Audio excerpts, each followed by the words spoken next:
L'eau se propageant sur Terre et nourrissant les sols est la source de toutes les formes de vie de cette planète.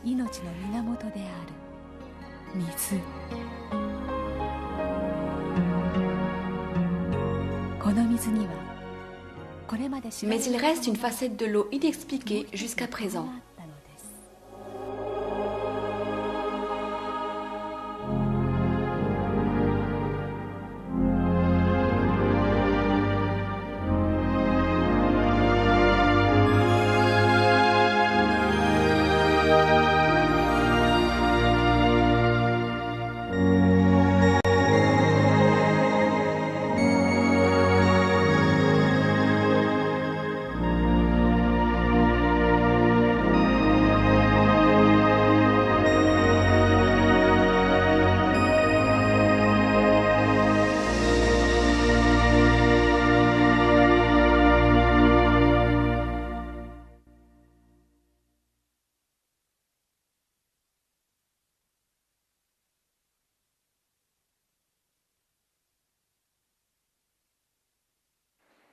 Le docteur Masaru Emoto de l'Institut général IHM étudie l'eau depuis de nombreuses années. Grâce à ses recherches, il a fait émerger une méthode innovante pour saisir la physionomie de l'eau. Il a publié des collections de photos basées sur ses travaux intitulés « Messages de l'eau ».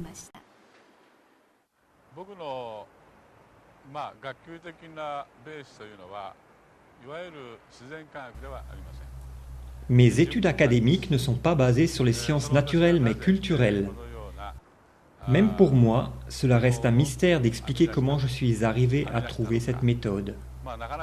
Le mode conventionnel de raisonnement de la science traditionnelle n'était pas suffisant pour pénétrer le monde de l'invisible, tel l'eau et l'ado.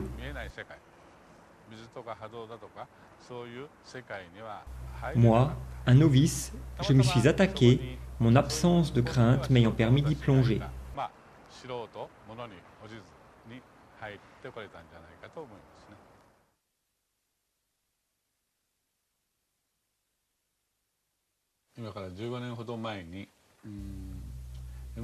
Il y a 15 ans, je suis rentré des USA avec un appareil de mesure de vibration appelé MRA.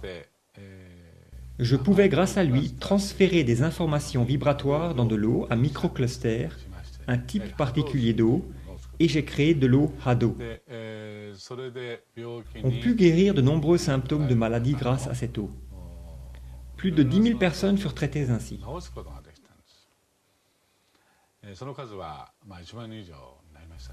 Le concept de l'eau pouvant guérir à elle seule fut dur à accepter par beaucoup de gens, en particulier les médecins.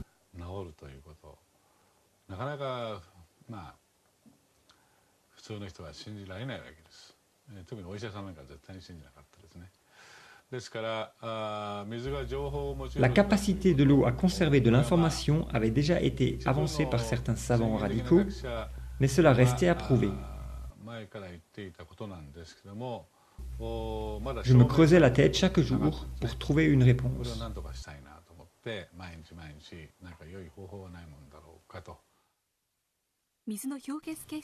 C'est grâce à ce livre que le docteur Emoto s'intéressa à l'étude des cristaux d'eau gelée. J'y ai appris qu'il n'y a pas deux flocons de neige identiques.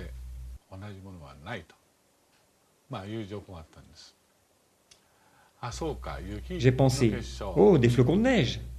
La neige, c'est de l'eau. Si la neige fait des cristaux, alors l'eau doit aussi en faire lorsqu'elle est congelée.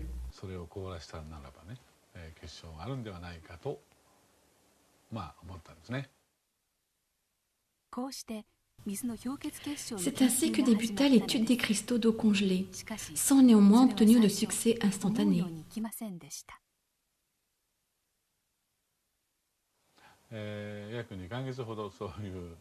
Les 2 premiers mois furent durs, mais nous savions que nous pouvions réussir.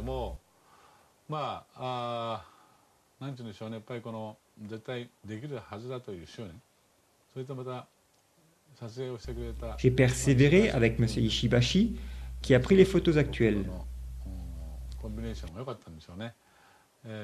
Finalement, environ 60 jours plus tard, nous obtînmes notre première photo réussie. J'étais tellement ému. J'ai versé des larmes de joie.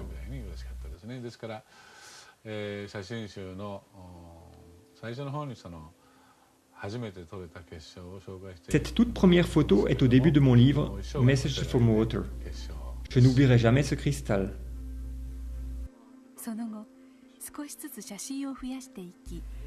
Depuis, nous avons graduellement agrandi notre collection de clichés en accumulant des données. Certaines des eaux examinées ne montrèrent aucune formation cristalline. Regardez l'exemple de l'eau du robinet.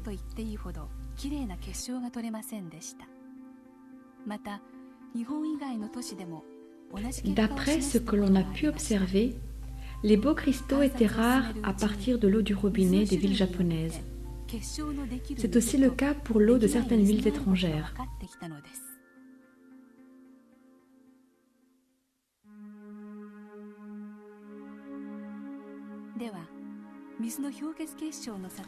Poursuivant nos recherches, nous découvrîmes que certains types d'eau produisaient de magnifiques cristaux alors que d'autres non. Comment sont photographiés les cristaux d'eau congelée?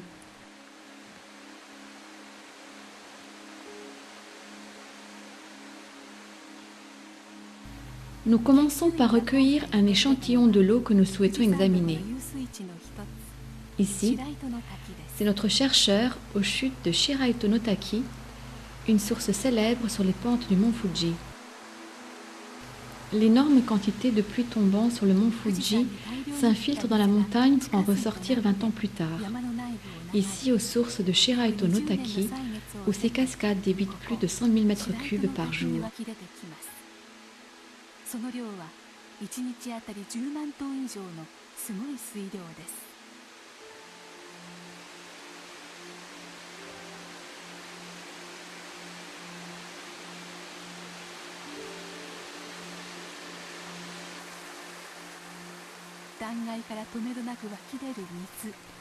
L'eau jaillit implacablement de la falaise.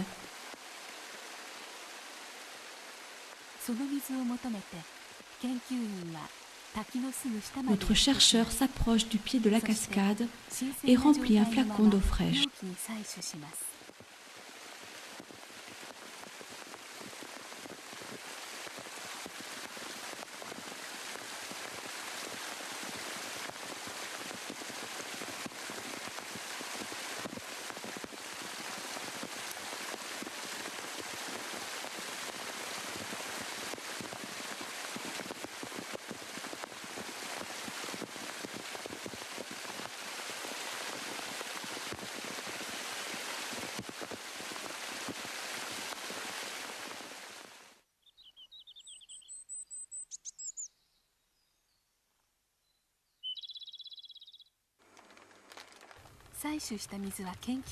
Il ramène l'échantillon d'eau à l'institut. Tout d'abord, il frappe le fond du flacon pour activer l'eau.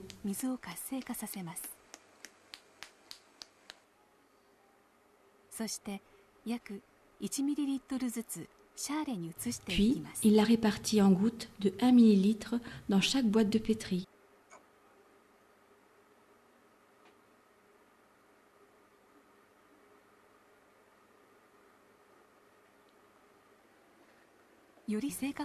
Pour obtenir une tendance cristalline plus précise, on réalise une cinquantaine de congélations de chaque échantillon d'eau.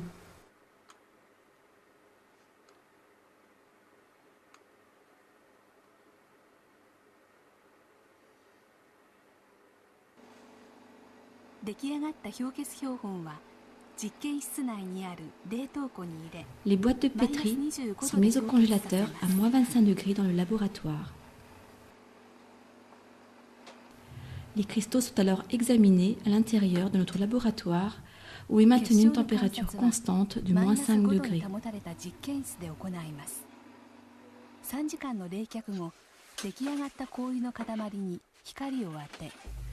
3 heures plus tard, nous observons les pointes de chaque bloc gelé au microscope.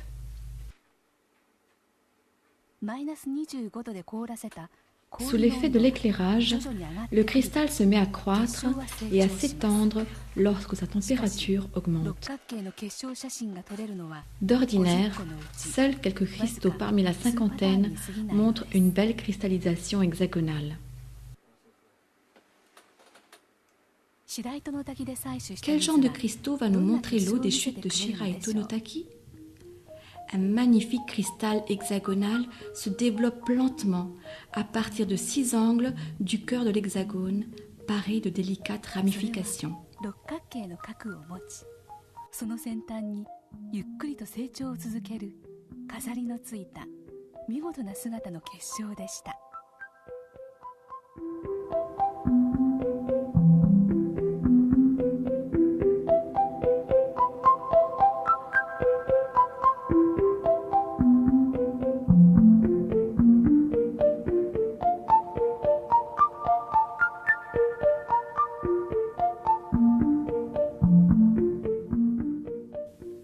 En un court instant, notre examinateur repère un scintillement et le photographie.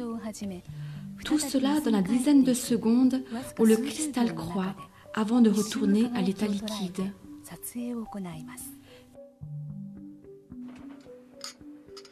Une vue de côté révèle une protubérance au sommet. Ceci est dû au fait que le cristal ne se développe non pas en 2, mais en 3 dimensions à partir du centre.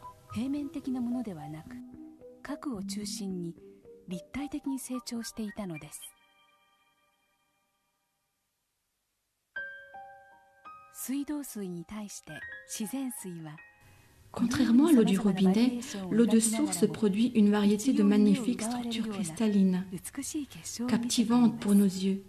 C'est l'eau qui nous révèle un autre aspect d'elle-même.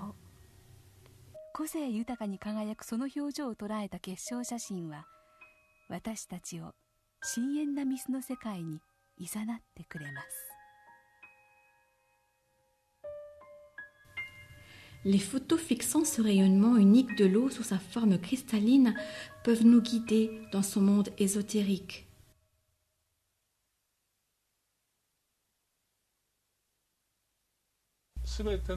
Tout ce qui existe vibre. La science ne peut nier cela.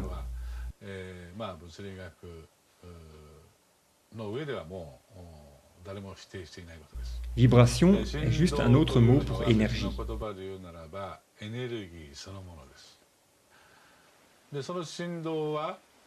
Alors, comment se transmettent les vibrations? Je crois que c'est par l'eau.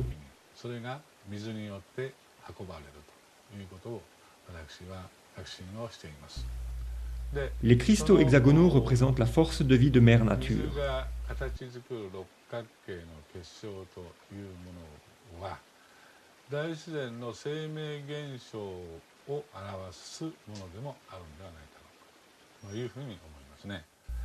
En conséquence, l'absence de cristaux hexagonaux peut être interprétée comme un signe que les forces de vie ont été corrompues énergétiquement dans cette région.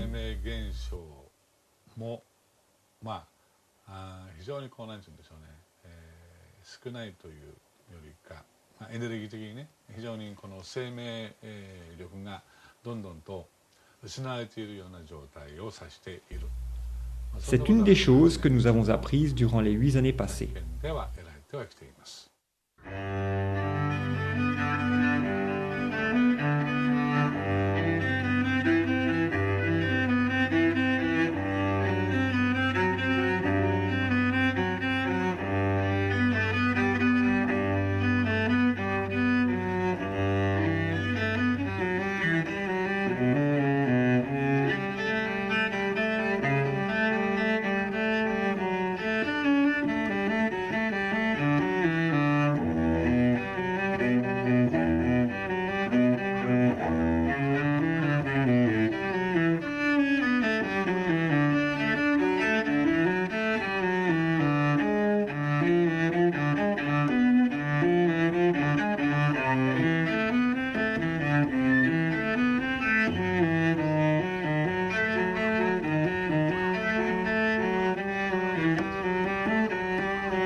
La musique est une vibration.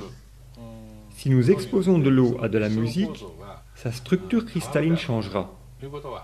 Connaissant les principes fondamentaux, cela ne doit pas surprendre.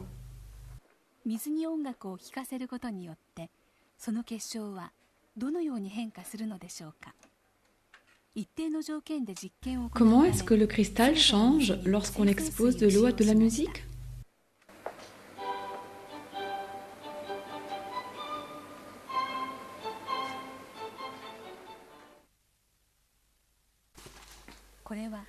Pour garantir une constance dans les expériences, nous utilisons toujours de l'eau distillée.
Lorsque l'eau est exposée à de la musique, son côté expressif se révèle, formant et transformant ces cristaux au gré de la musique. C'est comme si le cristal était le reflet de nos propres émotions.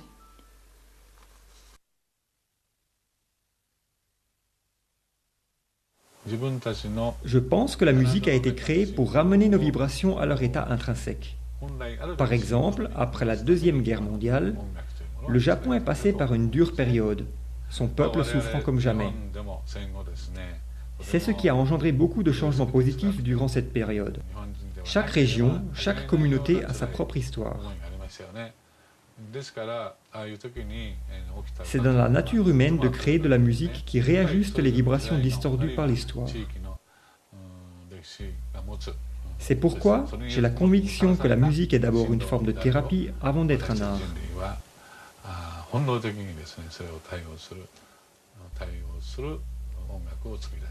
J'ai conseillé beaucoup de gens malades, 15 000 environ, en utilisant un appareil à Hado appelé MRA.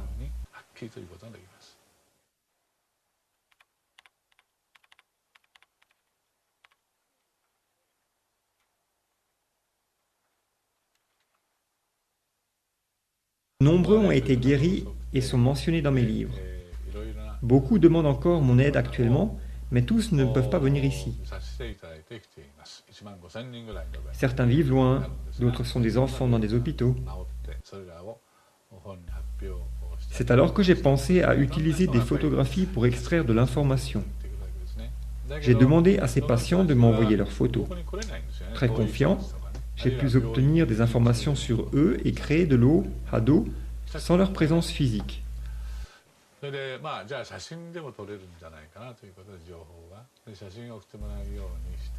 Ceci a aidé à guérir beaucoup de gens. Parfois, pourtant, je ne peux même pas obtenir de photos, comme dans la plupart des cas urgents. Mais je continue à vouloir traiter cet enfant ou cette personne.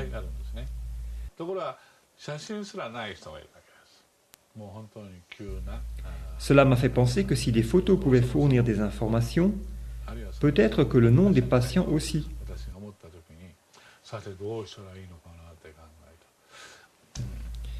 J'ai mesuré l'ADO à partir du nom d'un patient et ai constaté que cela fonctionnait.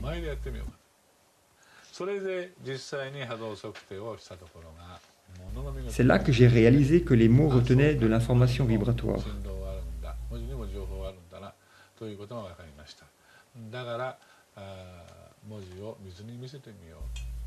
J'ai alors essayé de soumettre l'eau à des mots écrits. Je pensais que l'eau pouvait avoir la capacité de sentir les vibrations et nous donner des réponses. Le premier mot que nous avons testé avec l'eau fut arigato, merci en japonais. Il en résulta la formation d'une magnifique structure cristalline. A l'inverse, voici ce qui arrive lorsque l'on expose des mots négatifs à l'eau tels qu'idiot, dans ce cas,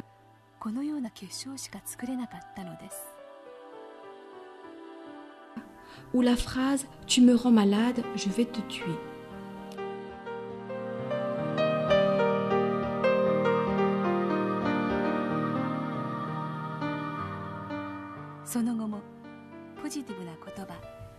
De beaux mots se manifestant par de beaux cristaux.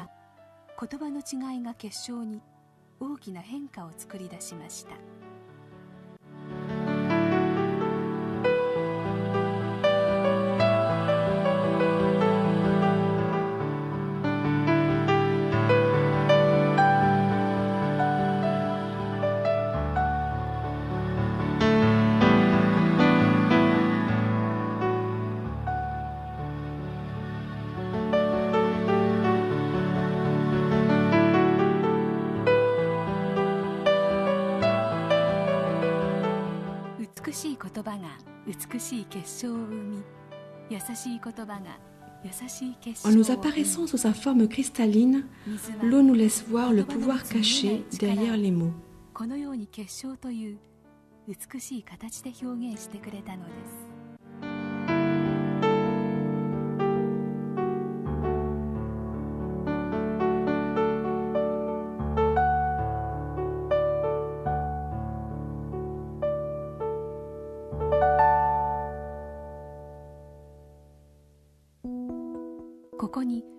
Voici une autre expérience caractérisant le pouvoir mystique des mots. Inspirés par nos expériences précédentes, une maman et son fils Kim voulurent les refaire eux-mêmes. Ils placèrent du riz cuit dans 2 pots de verre. Chaque jour, ils dirent merci à l'un et idiots à l'autre. Le fils qui allait à l'école élémentaire poursuivit l'expérience pendant 1 mois. À la fin, le riz à qui on avait dit merci dégageait une bonne odeur agréable, comme du riz maltais. L'autre, qui avait été traité d'idiot, dégageait une odeur de pourri et avait noirci.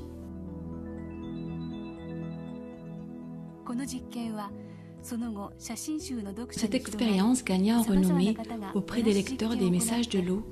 Elle fut reproduite et rapportée par beaucoup de gens. On dit que les mots font naître la vie. Ces photographies montrent clairement la puissance inhérente du verbe.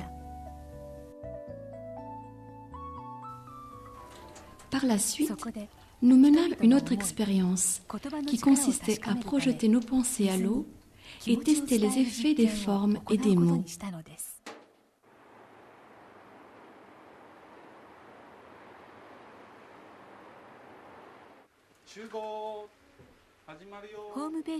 Grâce à notre site internet, nous avons rassemblé un groupe de volontaires pour nous aider à réaliser cette expérience. 4 groupes de parents et leurs enfants y participèrent. Dans cette expérience, nous utilisâmes 2 flacons d'eau du robinet de Tokyo. Notons qu'elle a tendance à ne pas cristalliser. Tous les participants expriment leur gratitude tout d'abord à voix haute, puis en pensée, les yeux fermés au premier flacon. Puis ils observèrent les changements dans l'eau. Merci eau, nous t'aimons eau, nous prendrons soin de toi eau.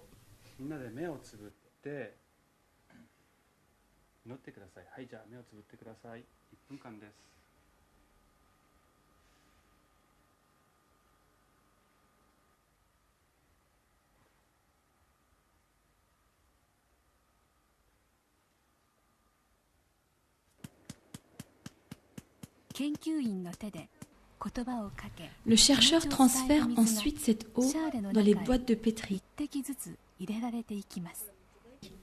Les enfants regardent curieusement.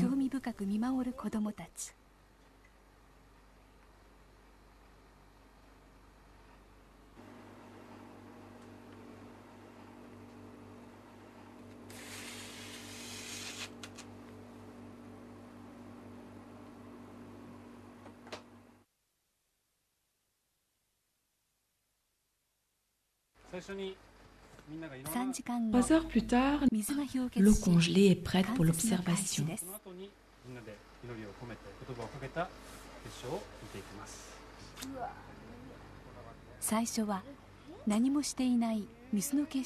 Commençons par l'eau qui avait été laissée de côté.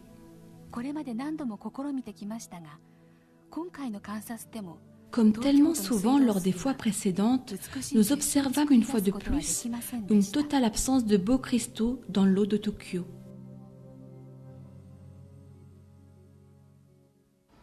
Certains y arrivaient presque, mais nous n'avons pas réellement vu de vrais cristaux. D'autres étaient franchement laids à regarder. Nous n'avons pas vu un seul cristal. Puis, on examine l'eau qui avait été exposée aux bonnes pensées. Les enfants fixent l'écran avec attention. Qu'est-ce qui arrive à l'eau du robinet lorsque leurs pensées se sont unies? Alors, surgissant de la pénombre du microscope, un petit cristal apparaît et commence à croître lentement.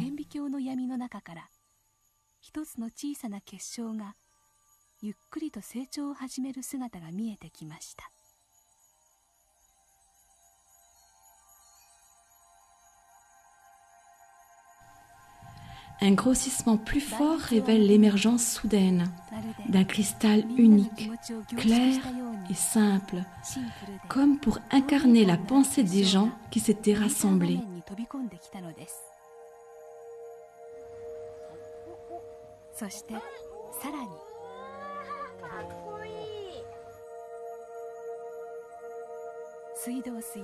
En réponse aux paroles et pensées des participants, l'eau du robinet de Tokyo produit un magnifique cristal équilibré.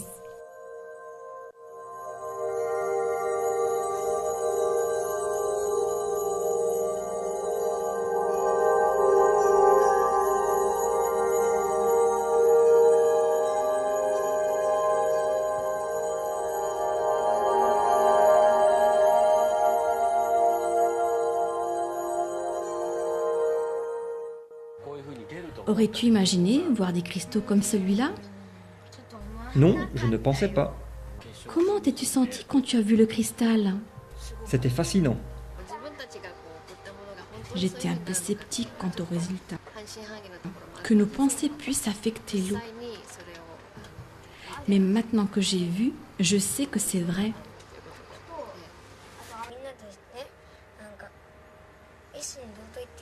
J'ai ressenti que nous étions devenus un et j'ai pu prier pour l'eau. C'était bien.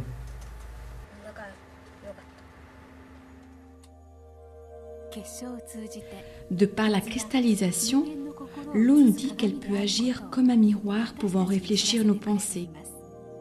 L'eau a la capacité de nous montrer ce que nous ne pouvons pas voir. La même eau coule dans notre corps et nourrit toute vie sur Terre.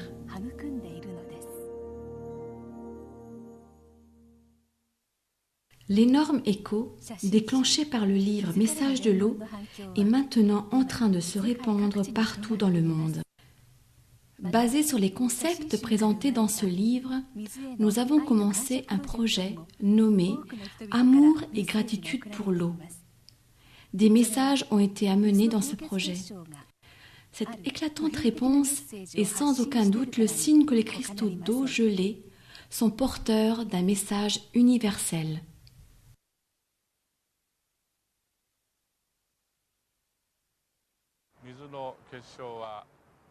Dans certains cas, l'eau produit de magnifiques cristaux hexagonaux, alors que dans d'autres, pas du tout, ou des cristaux déformés. Qu'essaye de nous dire l'eau par la cristallisation? Personnellement, je crois que Mère Nature est à la racine de tout. Tout ce qui est en accord avec Mère Nature se manifeste par une magnifique structure hexagonale. Tout ce qui ne l'est pas n'en fait pas. Je crois que c'est peut-être le message que l'eau essaye de nous transmettre en s'utilisant elle-même comme médium.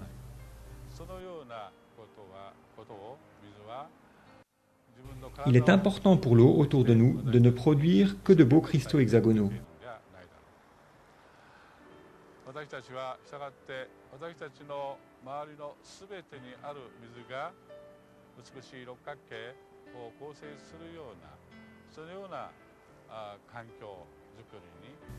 C'est pourquoi je ressens que c'est de notre devoir de maintenir notre environnement propre.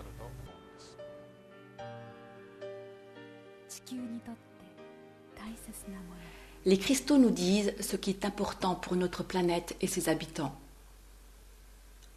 C'est le message que nous pouvons utiliser pour nous projeter en avant lorsque nous commençons à contempler le futur.